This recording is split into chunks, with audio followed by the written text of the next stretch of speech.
এবছর 2025 শারদ উৎসব। এই উৎসবে আপনারা আনন্দ উপভোগ করুন। আমরা সারা বছর অপেক্ষায় থাকি কখন আমাদের ঈদ আসবে, আমরা খুশি মানাবো।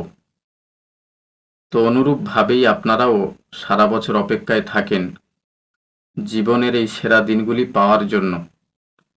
তো এই দিনগুলিতে আপনারা খুশি মানান। একটা কথা ভেবে দেখবেন, গত বছর আপনাদের সঙ্গে যারা এই উৎসবে আনন্দ উপভোগ করেছিলেন, আজ তাদের মধ্যে অনেকেই নেই। তারা পরজগতের মানুষ হয়ে গেছেন।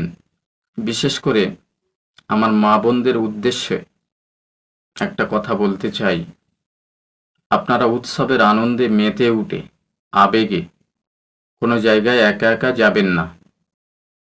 তার কারণ এখনকার পরিস্থিতি খুব একটা ভালো নয়। আপনারা তো সবই দেখছেন, শুনছেন, বলার মতো আমার অবকাশ নেই।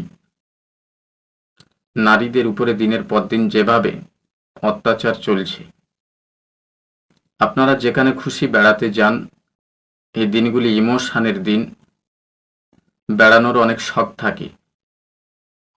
আপনারা আপনাদের স্বামীর সঙ্গে, আপনাদের বড় ছেলে কিংবা আপনাদের পিতামাতা, তাদের সঙ্গে করে বিভিন্ন জায়গায় বেড়াতে যান। একা একা কোথাও বেড়াতে যাবেন না। সঙ্গে যদি আপনাদের ছোট্ট ছেলেমেয়েরা থাকে, আরো বেশি করে সচেতন হবেন।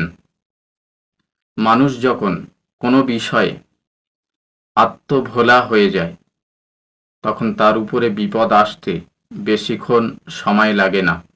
আমি আপনাদেরকে বলবো, আমরা ভারতবর্ষের সমস্ত ধর্মের মানুষ, আমরা সবাই চাই যে যার নিজের ধর্মীয় উৎসব সুস্থভাবে শান্তির সঙ্গে পালন করুক।